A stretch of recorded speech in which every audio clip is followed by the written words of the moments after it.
certas coisas, apesar de serem incorretas, inadequadas, impróprias, elas passam a ser um comportamento predominante da sociedade e passam a ser, por isso, normais. Ou seja, é normal, mas às vezes é indevido. E a gente não quer se resignar a esse padrão de normose, essa normopatia. A gente quer questionar, na medida que tem espaço na mídia, esse tipo de procedimento. E isso nos inspirou essa conversa de hoje com o nosso entrevistado, um médico especialista. E ele também responde, ele é presidente da Associação Médica do Espírito Santo, o médico Carlos Magno Prete Dalla Piccola, com quem nós vamos conversar agora. O Carlos, a estimativa de que a gente teve recentemente essa informação dada por um observador neutro, ninguém fazendo lobby de plano de saúde, de que os planos de saúde, se não tiverem um reajuste de 25% nos próximos tempos aí, certamente eles sucumbirão nos próximos anos se tiverem que disponibilizar todo um atendimento que a legislação está impondo que eles façam. A alternativa seria intensificar medidas preventivas de saúde. O que você, como representante da entidade, diz? Eustáquio, isso é uma realidade que a gente está vivendo hoje, tá? A medicina, hoje, pela tecnologia, está aumentando muito custo, tá? Hoje, na verdade, o médico, ele acaba virando uma pessoa ou um profissional que depende muito de exame, solicita exame. O próprio paciente hoje, ele já chega ao médico solicitando fazer uma tomografia, solicitando fazer uma ressonância. Isso gera um custo elevado para a medicina. E a gente sabe o seguinte, que esse custo, com o passar do tempo, ele vai sendo dividido aí, mas a gente sabe também que esse custo elevado do início vai acarretar a um problema, que é o reajuste do plano. O reajuste do plano hoje, a gente sabe que tem o salário de quem utiliza o plano, ele não acompanha esse reajuste. Então ele vai ter dificuldade de manter o plano. Então, se o plano de saúde der um reajuste de 20%, 25%, 30%, com certeza vai haver muita inadimplência e, consequentemente, poucas pessoas conseguirão pagar esse plano.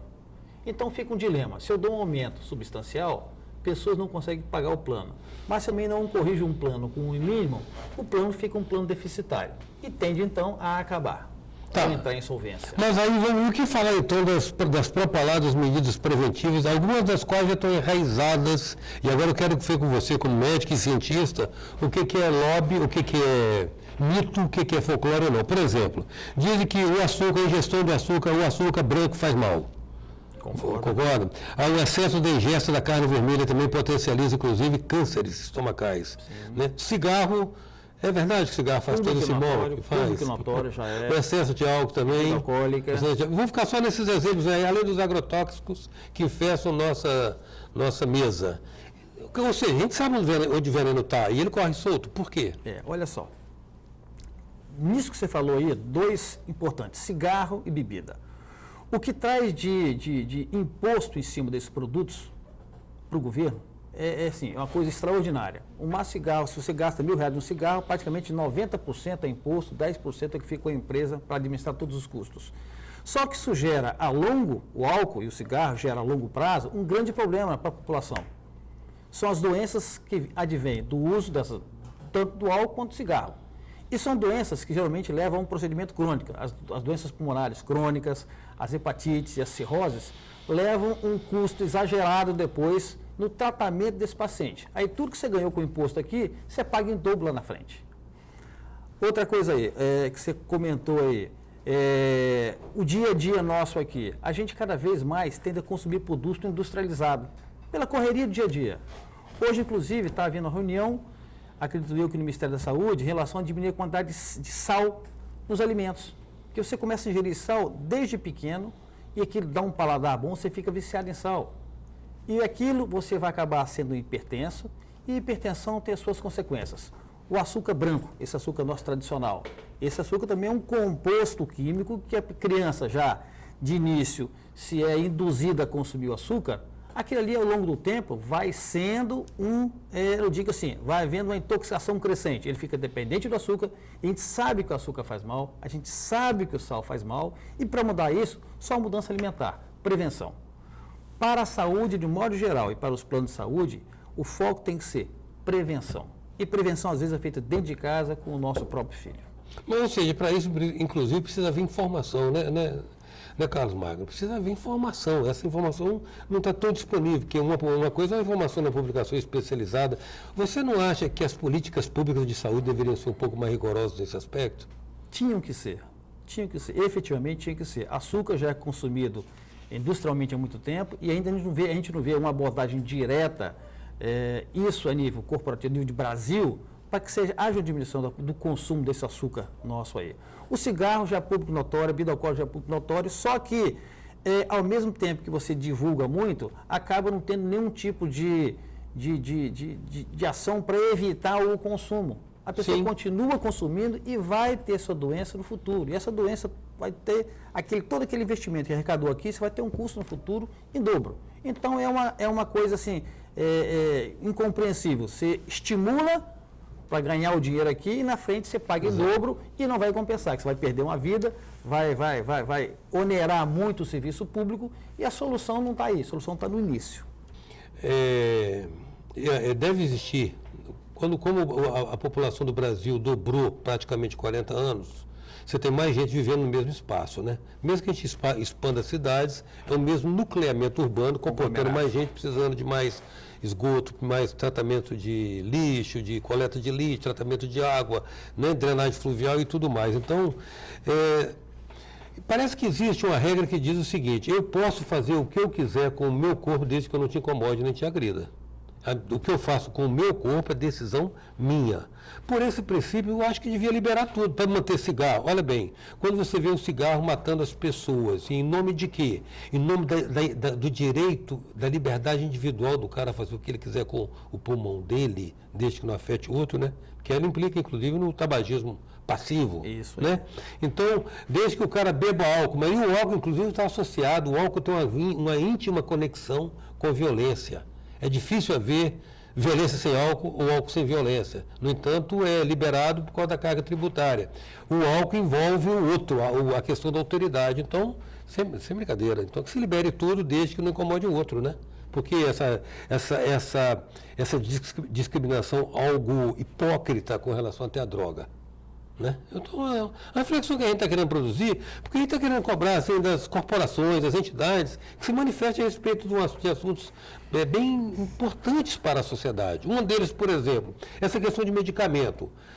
Diz o folclore que aqui no Brasil se aceita remédios que outros países não aceitam. Você tem conhecimento disso? Existe alguns produtos da indústria farmacêutica que já foram suspensos em outros países e no Brasil eles são ainda utilizados e liberados. Quanto à medicação, a gente tem que ter uma visão seguinte: todo remédio, o mais simples ao mais sofisticado, ele tem uma parte do efeito e tem a parte do efeito benéfico e tem a parte do efeito colateral. Então, quando você usar uma medicação, mesmo prescrita em outros países aí, você tem que ter que é utilizada aqui e a medicação ela tem um efeito, tem que ser feito por acompanhamento. Tá? Exemplo típico nosso aqui é dipirona, que é comumente usado aí. Proibido em outros países. Comumente usado aí, sem nenhum tipo de controle. E a dipirona, ela causa uma patologia que ela afeta a medula óssea, ou seja, a produção do sangue. E a dipirona é largamente utilizada aí. É uma medicação que tem uma eficácia excelente como antitérmico, analgésico, é boa, mas tem um efeito colateral dela, que é um efeito colateral, uma vez diagnosticado, é de difícil controle, porque você tem o nome a granulocitose, você deixa de produzir as células sanguíneas. Isso causa uma complicação danada para esse doente. Mas a medicação que é usada e é controlada, ou seja, acompanhada com o médico, tem menos chances de ter efeito colateral. Mas mesmo assim, pode ter efeito colateral da medicação. Agora, recentemente, eclodiu a denúncia de que paracetamol estava matando gente nos Estados Unidos. O paracetamol é uma droga também que é largamente utilizada, só que em excesso já está provado que ela causa uma hepatite fulminante, ou seja, lesa o fígado e isso leva a óbito. O paracetamol que a gente usa na dose comumente aí, 2 gramas por dia, 2,5 gramas dia, ela não é assim, tem um bom efeito. Mas se você começa a usar 10 gramas acima por dia, existe um efeito hepatotóxico que pode levar ao óbito porque lesa completamente o fígado. E a medicação usada também comumente aí, às vezes sem orientação. E vocês médicos não estão precisando botar mais a cara na reta e vir a público gritar isso, não? Nós tivemos esse ano aqui uma caminhada pela saúde de Camburi, tivemos 2 caminhadas pela saúde aí, uma caminhada contra o cigarro. A gente faz uma parte para divulgação. Agora, quando você vai divulgar efetivamente no meio de comunicação, a televisão é imprescindível para isso aqui, porque ela tem uma penetração, uma alta penetração. Só que o custo de uma TV para as entidades médicas bancárias é um custo caro. E o laboratório pode pagar tranquilo. E o laboratório é diferente. Pode pagar tranquilo. Tem propaganda de cigarro bonita, propaganda de bebida linda, em horários nobres, em horários... Então, isso aí estimula as pessoas a consumirem. O ibuprofeno, o ácido acetilsalicílico, que é AS. O ácido AS. Por exemplo, o ácido salicílico, ele não deve ser usado principalmente em caso de dengue, porque ele leva a um programa de coagulopatia, tá? Ibuprofeno, como outros anti-inflamatórios aí, principalmente usado em pessoas idosas e por um período sem controle, pode levar a um caso grave de insuficiência renal. Então, toda medicação tem uma parte boa, mas todas elas, se usado indevidamente ou em excesso, tem a parte ruim, que é o efeito colateral. Teremos muito mais, Carlos. Nós teremos uns 10, 9 minutos para fazer com você sobre as questões médicas de saúde e a gente quer disponibilizar para a Associação Médica esse espaço nesse sentido. Por hoje eu quero falar com você sobre a questão dos médicos cubanos. Isso está dividindo a sociedade pelo bom senso e pelo senso comum. O bom senso é de que, na verdade, se indigna, se revolta contra as condições em que esses profissionais viriam para operar aqui, tendo seus salários confiscados e pago ao sistema cubano, né? Além de fazer me parece uma revalidação, uma convalidação dos seus diplomas de maneira um tanto quanto arbitrária. De outro, é um clamor da sociedade de que, de fato, o médico se forma e quer ficar no grande núcleo urbano e ter mais conforto para si e para a sua família e não está disposto a ir para os grotões distantes. O que você me diz? Isso é um fato concreto. Primeiro, as entidades médicas não são contra o programa Mais Médicos. Nós não somos. O que existe houve uma ingerência do governo federal, a gente acha que a ingerência foi ingerência política, de trazer médicos como salvação da população. Esses médicos, por que o médico daqui, ele não procura ir para o interior? Eu vou para o interior, Eustáquio, eu vou levar meu estetoscópio, um aparelho de pressão. Eu, como clínico, resolvo muitas coisas. Agora, se eu depender de um hemograma, de um raio-x e de um ultrassom, eu não tenho acesso a isso. Então, o médico cubano vai fazer o quê? Uma medicina de quê, no local de quê? Atender a população e conversar com a população não resolve o problema de saúde. Se chegar lá, não existe condições sanitárias. Às vezes não tem água, tá? Tratada para a população e quer botar o médico lá no intuito de resolver o problema. O médico vai até atender, mas resolver, e tem certeza que não vai conseguir resolver. Quanto ao Revalida, que já existe uma legislação federal que todo médico que vier para o Brasil, independente da sua nacionalidade, faz Revalida, uma vez aprovado, ele está apto a fazer medicina em qualquer lugar do Brasil. Funciona assim. O que existiu agora é que a medida provisória trouxe os médicos dispensando do Revalida e colocando para trabalhar junto a essa população, que é uma população mais carente. Revalida, que ontem até houve uma notícia do ministro Padilha, falando do Revalida, que avalia muita especialidade. Pelo contrário, o Revalida não avalia especialidade. Especialidade, quem avalia é o título de especialista.